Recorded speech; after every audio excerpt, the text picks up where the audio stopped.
अस्सलाम वालेकुम दोस्तों कैसे हैं आप सब। मैं आपका दोस्त बिलाल ख़ान। आज मैं आपको सुंबल फार, कैमुल नार और शगुफ्ता करना, कुश्ता करना एक ख़ास तरकीब से उसका करना बनाना सिखाऊंगा। ये जो सुंबल फार आपका बनेगा ये इंतहा दर्जा का मुकव्विबा होगा और आप अगर इसको मिजाज की मुनासबत देख कर इस्तेमाल कराएंगे तो ये चंद ही दिनों में, चंद रोज़ में कुव्वत बह का दरिया इसके इस्तेमाल से ठाठे मारने लग जाता है। कुव्वत मर्दमी के सोए हुए जज्बात को इस नुस्खा के, इस दवाई के खाने से कुव्वत मर्दमी के जो सोए हुए जज्बात हैं वो बेदार हो जाते हैं। मायूस मरीज़ों को जिन्होंने इलाज करवा करवा के तंग आ गए हैं और उनके मिजाज के मुताबिक है ये, तो आप उनको दें तो असर नौ उनमें जवानी की उमंगें और तरंगों से ये आपको आशना कर देगा। मैदे को हैरत अंगेज़ तक़वियत बख्शता है। दूध और घी, मक्खन, मलाई इसके खाने से खूब हज़म होते हैं। आप जितना भी दूध, घी, मक्खन, मलाई इसके साथ इस्तेमाल करोगे तो ये उसको बहुत जल्द हज़म करके जुज़्ज़े बदन बना देता है और चेहरे के रंग को, जिस तरह शिंगरफ का रंग होता है उस तरह से लाल सुर्ख बना देता है। जिनको दम्मा हो, दमकशी रहती हो, ज़रा सा चलने से सांस फूल जाती हो, तो ये दम्मा के लिए भी एक अक्सीर का हुक्म रखता है। ये ख़ुसूसी तौर पर बगलमी और बादी मिजाज लोगों के लिए है और ख़ुसूसन जो मेरे दोस्त बूढ़े हो गए हैं, जिनकी उम्र अब 50-60 साल से ऊपर है और इनकी इस तरह की कैफियत नहीं रही, तो उनके लिए है। अगर आपने किसी भी नुस्खा में कुश्ता सुंबल फार मिलाना है तो आप इस तरकीब से बना के कुश्ता सुंबल फार डालेंगे तो ये अक्सीरी कुश्ता जब उस दवा में शामिल होगा और फिर देखिए कि ये दवाई किस कदर काम करती है। किसी शदीद और तावील बीमारी वग़ैरह आपको रहे और जिस्म बहुत ही हद दर्जा कमज़ोर हो गया हो और खून की बूंद तक भी जिस्म में नज़र ना आती हो, तमाम गोश्त सूख गया हो, तमाम और सिर्फ हड्डियों का पिंजरा ही बाकी रह गया हो, ऐसी हालत में ये अक्सीरी कुश्ता एक रत्ती लेकर 1 तोला तब्बाशीर में मिलाकर खूब ही बारीक पीस कर एक रत्ती की पुड़िया बना लें और 1 पुड़िया 2 तोला मक्खन में रख कर हर सुबह इस्तेमाल कराएं। हस्बे बर्दाश्त आप इसको दूध और घी ज़रूर पिलाएं। जहाँ भी सुंबल फार का इस्तेमाल होता है वहाँ दूध घी आपने ज़रूर इस्तेमाल करना है। अगर वाकई हालत ऐसी ही कमज़ोर है जैसी मैंने बयान की है, पीछे के तमाम जिस्म हड्डियों का ढांचा बन गया हो, तो सिर्फ़ आप एक ही हफ्ते भर में मरीज़ को सुर्ख व गुलनार, जैसे होता है ना अनार का फूल, इस तरह से आप उसका चेहरा दमकता हुआ देखेंगे। गोया सिर्फ 7 रत्ती दवा के इस्तेमाल से, जिसमें यह कुश्ता सिर्फ नेफ्स चावल के करीब करीब है, मरीज़ की काया ही पलट देगा। 2-3 हफ्ते के इस्तेमाल से इसके जिस्म में सेरों ताज़ा और सेहत बख्श खून पैदा हो जाएगा और इतनी ही मुद्दत काफ़ी है। इससे ज़्यादा देर खिलाना हो तो किसी लायक तबीब के मशवरे से आप दें, ऐसे ना देते रहें क्योंकि इसमें सुंबलफार की मिलावट है इस वजह से। और दरमियान में अगर आप ये दवाई किसी को दे रहे हैं तो दरमियान में आपने 8वें दिन 1-2 दिन का नागा ज़रूर देना है, क्योंकि इसमें सुंबलफार मिला हुआ है, इस वजह से उसका असरात 1-2 दिन बाद निकल जाएगा। तो आपने 1-2 दिन का नागा ज़रूर देना है। तो मैं कुछ ना कुछ आपको इस बारे में बता चुका हूँ। आगे आप अपना मिजाज देखकर और तबीयत के मुताबिक अगर इसको इस्तेमाल करेंगे तो इंशाअल्लाह ये नुस्खा जो है ये कभी भी आपको मायूस नहीं करेगा। अब आते हैं कि इसको हमने तैयार किस तरह से करना है। इसके तैयार करने के लिए आपको किस किस चीज़ की ज़रूरत है। तो सबसे पहले जो चीज़ हमें चाहिए वो है सुंबलफार। ये आपने सुंबलफार सफ़ेद लेना है, अपनी ज़रूरत के मुताबिक लें। आप 50 ग्राम भी ले सकते हैं, 100 ग्राम भी ले सकते हैं। इसको आपने पहले शुद्ध करना है, मुसफ़ा करना है, जिसका तरीका मैं तकरीबन बता ही चुका हूँ। और अगर किसी ने वो इसका साफ़ करने का तरीका देखना है तो उसकी मैंने वीडियो डाल रखी है, आप वहाँ से जाके देख सकते हैं। तो इसको आपने शुद्ध और मुशफ़ा ही लेना है, बिल्कुल साफ़ किया हुआ सुंबलफार आपको चाहिए। आप अपनी ज़रूरत के मुताबिक ले सकते हैं, क्योंकि सुंबलफार का यहाँ पे कोई वज़न नहीं है, तो इसलिए जो दूसरी चीज़ें पड़ेंगी इनमें उनका भी कोई वज़न नहीं है। बस आपने उनको सिर्फ एक दिन खरल करना है। तो जो इसके लिए 2 चीज़ें और चाहिए वो है एक गेखवार, जिसको कुवार बूटी भी कहते हैं, उसका आपने जर्द पानी लेना है। कोशिश करनी है कि जर्द पानी, जब हम कुवार बूटी को काटते हैं तो उसमें से जर्द पानी निकलता है थोड़ा सा, तो वो आपने जर्द पानी लेना है।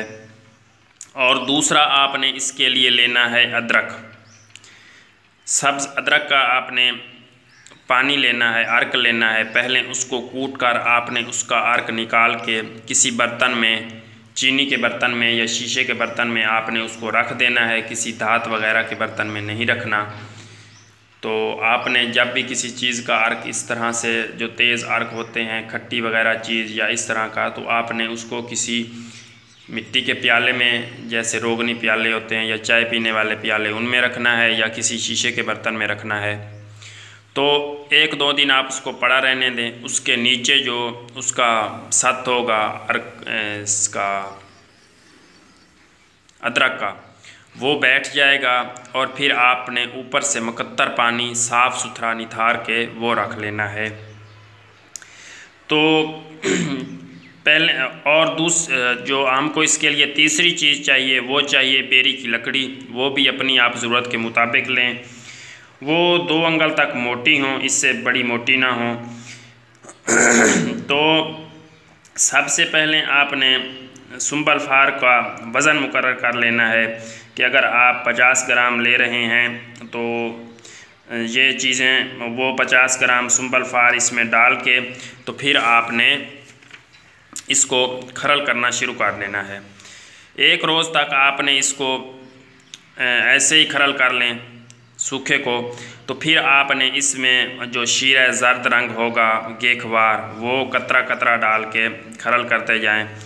जब 1 रोज़ हमारी वो खरल मुकम्मल हो जाए तो फिर आपने शीरा अदरक जो हमने मख्तर कर रखा है, मारूक कर रखा है, इसमें 1 रोज़ आपने इसको खरल करना है।